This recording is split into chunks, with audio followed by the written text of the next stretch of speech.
जुझारू पत्रकार हैं। अच्छा ये बताइए कुमार जी, आप तो दिल्ली में रहते हम्म, हैं और बीजेपी वालों हम्म।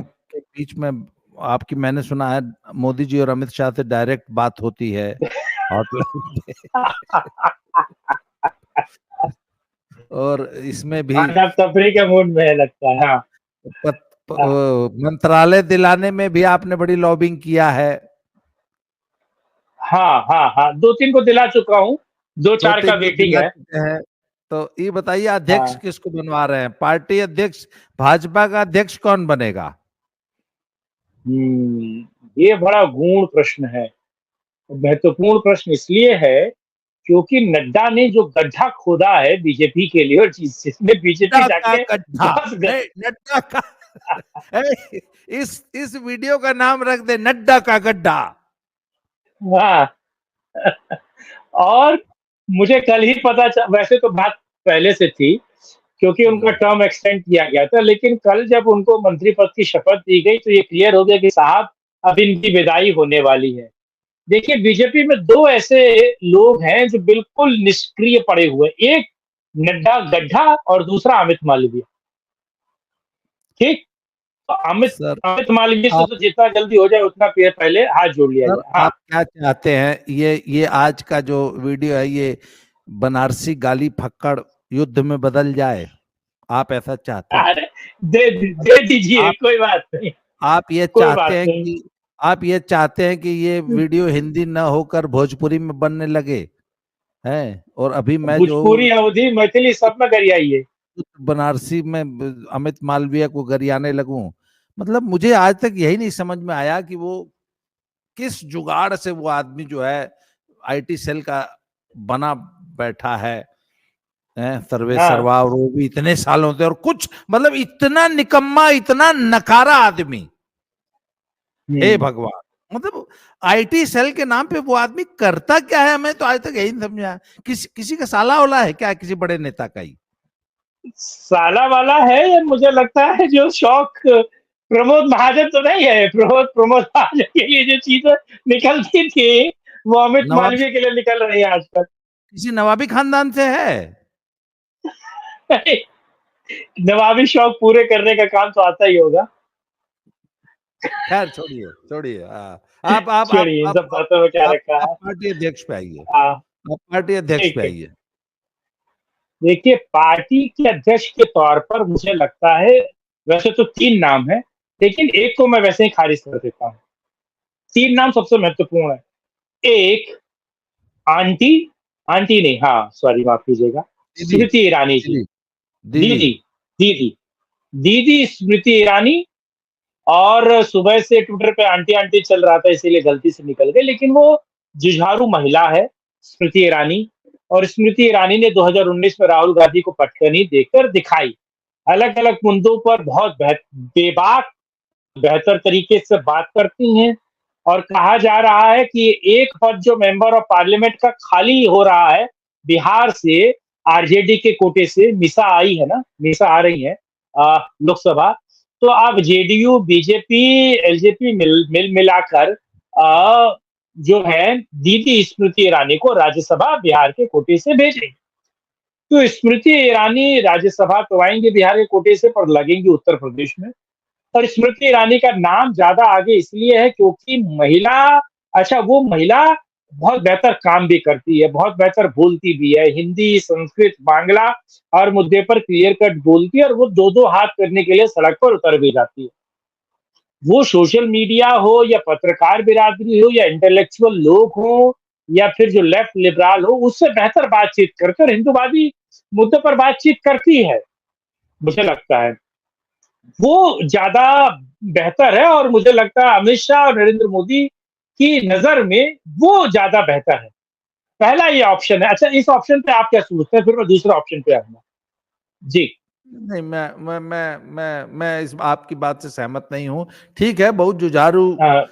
बहुत जुझारू हम्म, नेत्री है। राहुल गांधी को जो है उसने एक बार बहुत बुरी तरह हराया था, अब दोबारा उसके मुंशी से हार गई। वो सारी बात सही है, हम्म, हारना जीतना लगा रहता है। देखिए, हम्म, परंतु मुझे अभी भी लगता है कि इतनी मैच्योर नहीं है या इतना बड़ा उनका अभी भाजपा में कद नहीं हुआ है कि उनको राष्ट्रीय अध्यक्ष बना दे। देखिए मुझे आप एक बात बताइए, इससे पहले राष्ट्रीय अध्यक्ष कौन लोग बनते रहे हैं भाई? मुझे जहां तक याद है जो बड़े नाम है, मतलब अडवाणी जी, मुरली मनोहर जोशी, राजनाथ सिंह, उसके बाद आपके नायडू, अमित वेंकैया शाह, नायडू भी रहे हैं। हाँ वेंकैया नायडू, उससे पहले अटल जी भी रहे हैं अध्यक्ष। अटल जी भी 2 बार रह चुके हैं। हाँ, उसके बाद कुशाभाऊ ठाकरे। हाँ, तो सर ये बहुत नानाजी बड़े देशमुख भी नाम। रह चुके हैं। हाँ नानाजी देशमुख भी रह चुके हैं। हाँ, ये दीज वर स्टॉलवर्ड्स। और उस जमाने में जब ये बहुत बड़े नाम थे तब पार्टी अध्यक्ष हुए। मतलब मुझे ऐसा लगता है कि पार्टी अध्यक्ष जो है वो कहीं से भी प्राइम मिनिस्टर वाले पद से कमजोर पोस्ट नहीं है। बल्कि मैं तो जब जेपी नड्डा भी जब बनाए गए थे तो मुझे ताज्जुब हुआ था। मैंने कहा यार, जेपी नड्डा का भी कद इतना नहीं था कि उनको पार्टी अध्यक्ष बनाया। इसी पे मैं आने वाला था। और तो आपको और लगता है? नहीं नहीं, मुझे ऐसा लगता है कि जेपी नड्डा को जानबूझ के अमित शाह जी के यस मैन के रूप में एक कठपुतली टाइप। और कभी भी एक बात बताइए ना, बेशक बेशक जेपी नड्डा जो हैं वो पार्टी अध्यक्ष थे, पर सारे डिसीजन तो अमित शाह जी लेते रहे। नहीं नहीं नहीं नहीं, देखिए नहीं नहीं नहीं नहीं, अमित शाह को पर आप चीजें नहीं फोड़ सकते। देखिए मैं फिर इस उस बात का यहाँ पर उदाहरण लाता हूँ। एक तरीके से जो अध्यक्ष होता है उसकी एक वर्किंग प्रोसेस होता है। वो पूरे पार्टी में मान लीजिए डिसीजन अमित शाह ले रहे हैं, लेकिन उस डिसीजन को बहुत हद तक जमीन पर पहुंचाने का काम तो जेपी नड्डा लेंगे। जेपी नड्डा मीटिंग तो बेहतर करवाएंगे, कोलैबोरेशन तो बेहतर करवाएंगे। जो संगठन की जो मीटिंग्स है अब सारा कुछ अमित शाह करेंगे।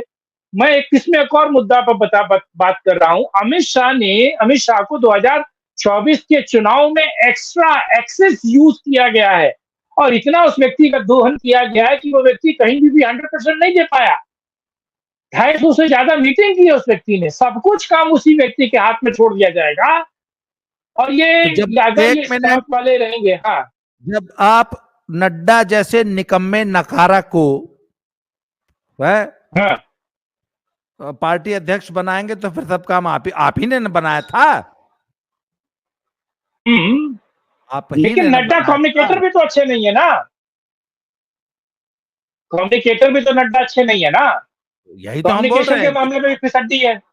सर। वो आदमी अपनी अथॉरिटी पार्टी में एग्जर्ट ही नहीं कर पाया। वो हमेशा अमित शाह का पिछलग्गू बन के उसने पार्टी चलाई। और यह पिछलग्गू चुना किसने था? अमित शाह ने। अभी ये जो डिबैकल हुआ है, इसीलिए तो मैं बोल रहा हूं कि मैं तो इस डिबैकल के लिए नड्डा को दोषी नहीं मानता हूं। नड्डा का गड्ढा किसने खोदा? अमित शाह ने खोदा। गड्ढा ने खुद अपना गड्ढा खोदा। नहीं, अमित शाह ने नड्डा से गड्ढा खुदवाया। नड्डा सिर्फ एक मजदूर था जो अमित शाह के कहने पे गड्ढे खोद रहा था। तो हर राज्य में खुदवाया, हर राज्य में तो खोदा है फिर वो जाके। अब वो देखिए जहां जहां खुदवाए।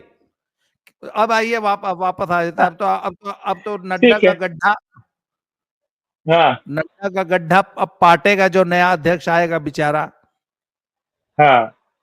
मुझे लगता है कि स्मृति ईरानी बेहतर कैंडिडेट है, क्योंकि वो कम्युनिकेटर तो बेहतर है, बातचीत तो बेहतर करती है, चीजों को बेहतर तरीके से पहुंचाती तो है।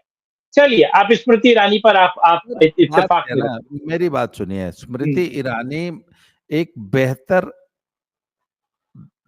डायलॉग डिलीवरी उनकी अच्छी हो सकती है, पर सर एक बात बताऊं सर, डायलॉग डिलीवरी से ज्यादा इंपॉर्टेंट रोल होता है स्क्रिप्ट राइटर का। स्टोरी और स्क्रिप्ट कोई लिख के देगा तभी तो आप डायलॉग बोलेंगी। आप क्या बोलेंगी जब बोलने के लिए कहां से आएगा? क्या स्मृति ईरानी बोलेगी क्या? भैया वो स्क्रिप्ट चाहिए बोलने के लिए। स्मृति ईरानी बहुत अच्छी ओरेटर है, पर there has to be some self improvise भी किया करना पड़ता है। हम लोगों ने बड़ा ड्रामा खेला है। मुझे नहीं लगता हाँ, कि सेल्फ इम्प्रोवाइज भी कर सकती है। ठीक है। स्मृति ईरानी का कद और स्मृति ईरानी का अनुभव सांगठनिक, देखिए हाँ। देखिए देखिए, राष्ट्रीय अध्यक्ष संगठन की पोस्ट है। उसको सबसे बड़ा काम पार्टी में संगठन का करना होता है। इसलिए भाजपा के वो लोग जो संघ से आए हुए हैं और जिनको संगठन का अनुभव है, इसीलिए प्रचारक लोग जो हैं वो इस पद पे बहुत अच्छा काम करते हैं। पहली बात तो स्मृति ईरानी जो है उनको भारत की नस नस ही पता नहीं है। भारत वो अभी पूरे, मुझे तो लगता है कि वो पूरे भारत को जानती ही नहीं होंगी। तो स्मृति ईरानी क्या थी? दिल्ली की पली बड़ी एक लड़की जो पहले सिनेमा में चली गई, वहां एक एक सीरियल से हिट हो गई, उसके बाद राजनीति में आ गई है। सर स्मृति ईरानी भारत को इतना बेहतर जानती ही समझती ही नहीं है कि वो राष्ट्रीय अध्यक्ष बन सके, इसलिए मैं उनके नाम पे कांटा मार देता हूं। चलिए अगला डिस्कस कीजिए। ठीक है, चलिए अगले व्यक्ति हैं जिसे कहा जा रहा है वो डिप्टी सीएम है महाराष्ट्र के, देवेंद्र फडणवीस।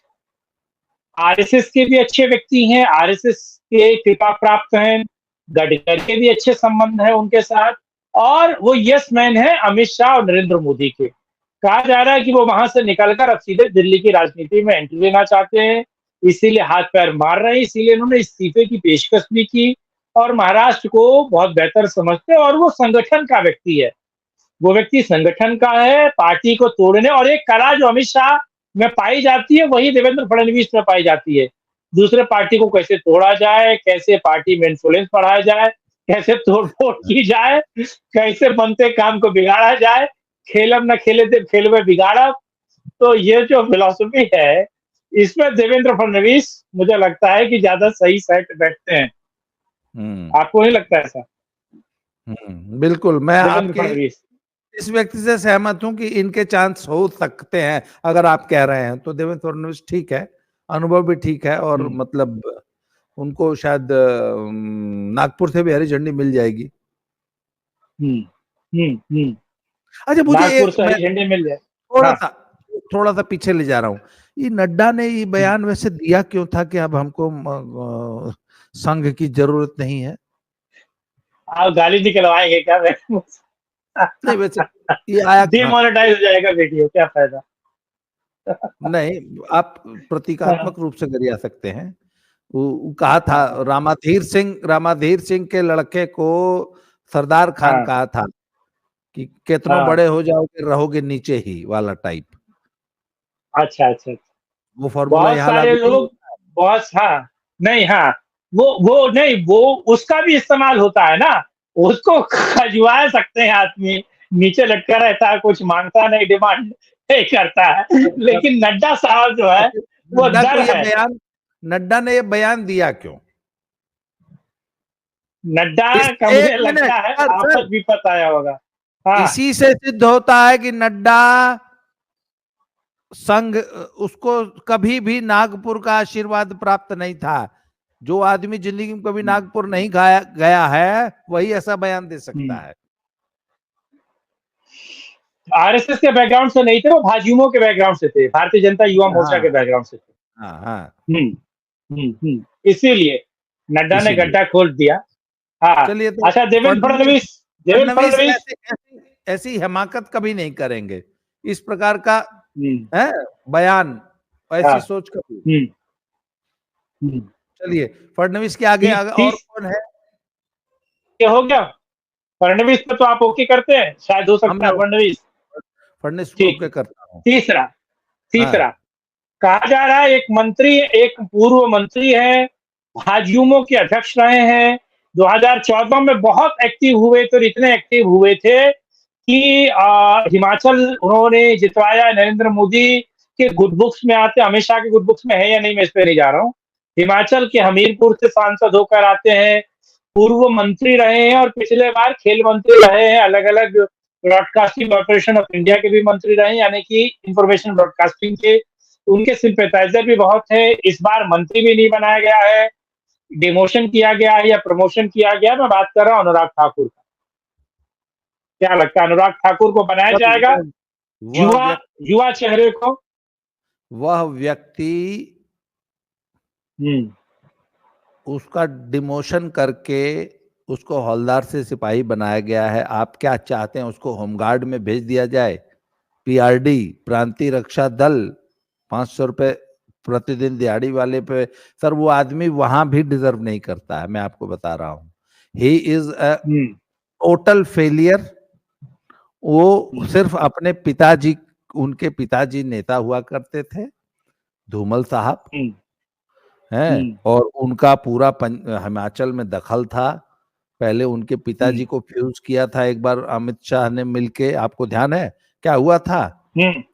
मध्य प्रदेश, हिमाचल में चुनाव हो रहा था, तो बीजेपी ने कह दिया कि हम का नाम कोई मुख्यमंत्री चेहरा डिक्लेयर नहीं करेंगे। तो जब नहीं करेंगे तो वो जो है दोनों बाप बेटा जो है, धूमल साहब और ई जो है मिलके जो है वहां सैबोटेज करने लगे और एकदम हालत ये बना दी कि चुनाव तो हार जाएंगे। तो कांगड़ा में या पता नहीं कहाँ पे रैली हो रही थी, तो अमित शाह गए और मंच से जो है धूमल साहब का हाथ उठा के दे, ये होंगे हमारे मुख्यमंत्री के चेहरे। और जब चेहरा इनको डिक्लेयर कर दिया गया तो ये जी जान से जुट गए, और अमित शाह चाणक्य जी ने इनको और इनके पूरे गिरोह को, 7 आदमी थे इनके गिरोह में, 7 को हरवा दिए कि आओ बेटा तुमको बनाते हैं चीफ मिनिस्टर। ऐसे नहीं गुजराती है वो, ऐसे ही गुजराती तेज नहीं है वो, बहुत तेज है। हाँ। हिमाचल जीत लिए, और इनके बाप समेत 6 और इनके गिरोह के जितने सब थे चट्टे बट्टे, उन सबको एक लाइन से सबको हरवा दिए। सुनिए, फिर जयराम ठाकुर जो है वो चीफ मिनिस्टर बने। तो फिर जब जब जब बाप को एकदम न्यूट्रलाइज कर दिए, और भाजपा का एक सिद्धांत है कि बाप रहेगा चाहे बेटा, बाप को घर बैठा दिए, बोला अगर बेटे को पॉलिटिक्स करानी है तो या तो तुम बैठो, नहीं तो अगर तुमको करनी है तो बेटवा को बैठाओ। और ये नहीं चलेगा कि हम बनूंगा मुख्यमंत्री, हम मैं बनूंगा तब, बोला ये सब नहीं चलता है हमारी पार्टी में। तो सर जब बाप को घर बैठा दिया तो बेटा जो है उनकी जगह केंद्र में राजनीति, और उसको भी केंद्र में ले गए। बोला नहीं चलो चल, तुम यहाँ नहीं रहेगा हिमाचल, चलो चलो तुम दिल्ली चलो। पर सर वो वहां पर जाके अपनी जदगी से बाज नहीं आया। और तो सर एक बात बताऊं, जो टुच्चई होती है ना, टुच्चई क्या होती है? मतलब कुश्ती संघ जैसी संस्था पर कब्जे के लिए इस आदमी ने पूरी भाजपा डुबो दी होती।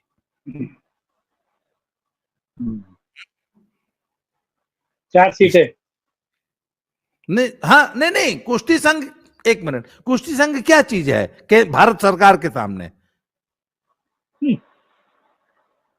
ये कुश्ती संघ की लड़ाई लड़ने लग गया। इसने पूरे पहलवानों को, पूरी हरियाणा लॉबी को, पूरी खाप पंचायत, सब मतलब पूरा जाट समाज जो है ले जाके जो है जंतर मंतर पे बैठवा दिया। या आग इसकी लगाई हुई थी। तो सर ये आदमी तो किसी लायक नहीं है। आप क्यों, फिर वही बात है, मैं जस्ट मैं सुधरना चाहता हूँ, आप लोग जो है मेरे एक आखिरी नाम है, ठीक है, एक आखिरी नाम है, उस आखिरी नाम में आते हैं। आरएसएस का आदमी, आरएसएस का संगठन, व्यक्ति वाला, जिसने आरएसएस को पूरा समय दिया, जो पुराने मंत्री भी रहे हैं और जिसने आरएसएस पे पूरा ध्यान भी दिया। नाम है बीएल संतोष। हाँ बिल्कुल, प्रचारक रहे हैं और उन्होंने आरएसएस और बीजेपी के समन्वय का काम किया। संगठन के आदमी हैं, बहुत अनुभवी हैं, वही झोला छाप गिरोह के सदस्य हैं, कि एक झोला में हम्म, एक लुंगी, एक लंगोट, एक ठो दतुअन। झोला हम्म। गिरोह क्या है आपको मालूम है? आरएसएस में एक झोला छाप गिरोह है। लेकिन अब नहीं है वो सब, अब पजेरो में घूमते हैं सब एसी गाड़ी में। नहीं नहीं एक हाँ, हाँ। संघियों की यही तो गंदी आदत है। पजेरो से उतर के सोते अब भी नॉन एसी कमरे में ही हैं। एसी लगा हो तो उसको ऑफ करो। आपको मालूम है मैं अभी नहीं। इस वक्त अभी अभी जहां बैठा हूं हम्म। वहां पे संघ का एक शिविर लगा हुआ है। उस संघ के शिविर शिविर में शिविर पे मुझे बोलिएगा, मुझे कुछ याद आया शिविर पे बोलना है रुके मुझे। रुके हाँ, ठीक है। 100 हाँ, स्वयं सेवक आए हुए हैं। 100। हाँ। जहां हो रहा है वहां हर कमरे में एसी है। हम्म, और आते ही पहले एसी कटवाए हैं। मैंने कहा अरे एसी है, सब कुछ है, हाँ, खाली बटन ऑन कर रहा है, बेचारे सो जाएंगे। नहीं, बोले एसी में नहीं सुतना है। तो सर वो पजोरों में बेशक घूम ले, पर सर उसका उसका हाँ। जो नेचर है ना सर, वो एक हम्म, झोला, उसमें एक लुंगी, एक लंगोट और एक दतुअन। तो बीएल संतोष हैं उसी नस्ल के। हम्म। ठीक। उसी शिविर उसी पे एक लाइनेज बात से आप। शिविर पे एक बात बोलना शिविर हाँ पे एक बात बोलनी थी मुझे। आपको पता है 15 मई से लेकर जून के मतलब 30 मई तक जितने भी आरएसएस के बड़े प्रचारक थे, स्वयंसेवक थे, वो सब नागपुर में थे। वहां पर अधिवेशन चल रहा था। और आप ये समझिए, जितने लोग थे जिनका काम था साला बवाल मचाना, जिनका काम था मैसेजिंग करना, जो आरएसएस के वाकई स्वयंसेवक है, जो माहौल बनाते हैं अंदर खाने, वो सारे के सारे नागपुर में था, अधिवेशन चल रहा था, आप समझिए। और इधर चुनाव चल रहा था। तो इधर चुनाव चल रहा था, बीच चुनाव के बीच अधिवेशन चल रहा था, तो समझ जाइए कि हवा किस तरफ बहने वाली थी और बह रही थी। और वो लोग जो अब पूरे इलेक्शन को मैनेज करते हैं। अब नड्डा से कोई नहीं हाँ, पूछेगा कि काहे तुम गड्ढा खोद दिए भाई। अब नड्डा से कोई पूछे कि तुम काहे गड्ढा खोद दिए। हाँ, और क्या। नड्डा ससुर, क्या बताया जाए, मैं आपको बताऊं। नड्डा का काम था केवल राज्यसभा में बैठ के ऐसे ऐसे वोट करता, देखिए, बस यही काम था इसका। चिल्लाने का काम था, मेज थपथपाने का काम था, बस यही अंट का संट। रिजर्वेशन पे जब बुलवाना हो, नड्डा को आगे कर दो। वोट कटवाना हो, नड्डा। ये मुझे लगता है कहीं ना कहीं बीजेपी का राहुल गांधी है।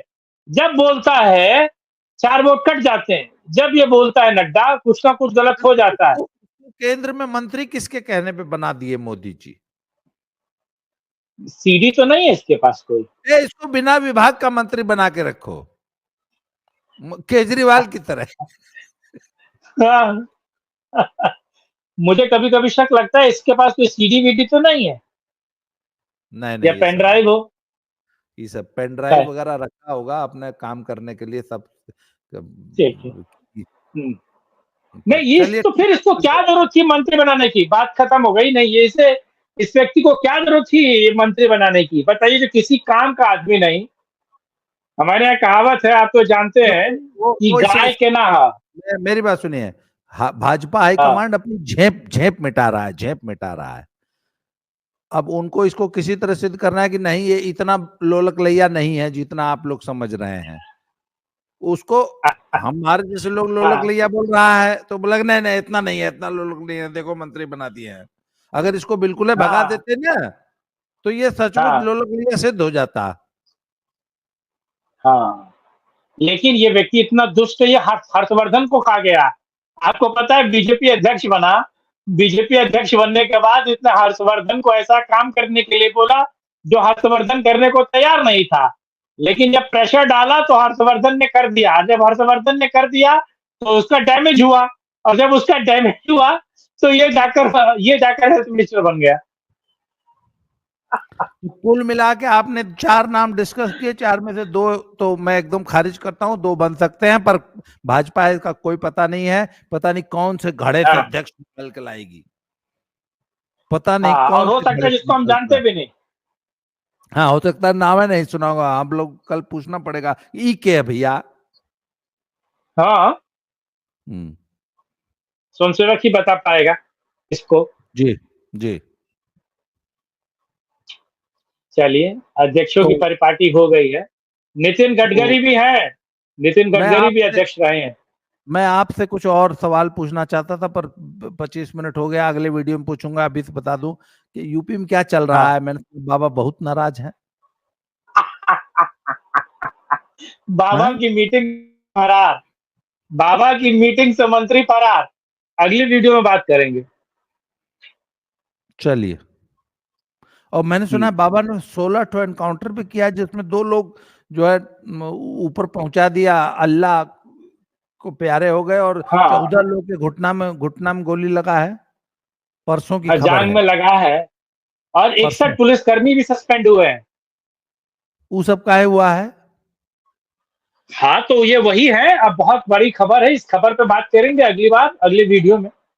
चुनाव के दौरान जानबूझ के बिजली काटने की भी कुछ घटनाएं संज्ञान में आई थी, सिर्फ पब्लिक को परेशान कर लिए, जिससे कि बीजेपी नाराज हो। वो सब भी जाएगा कि नहीं?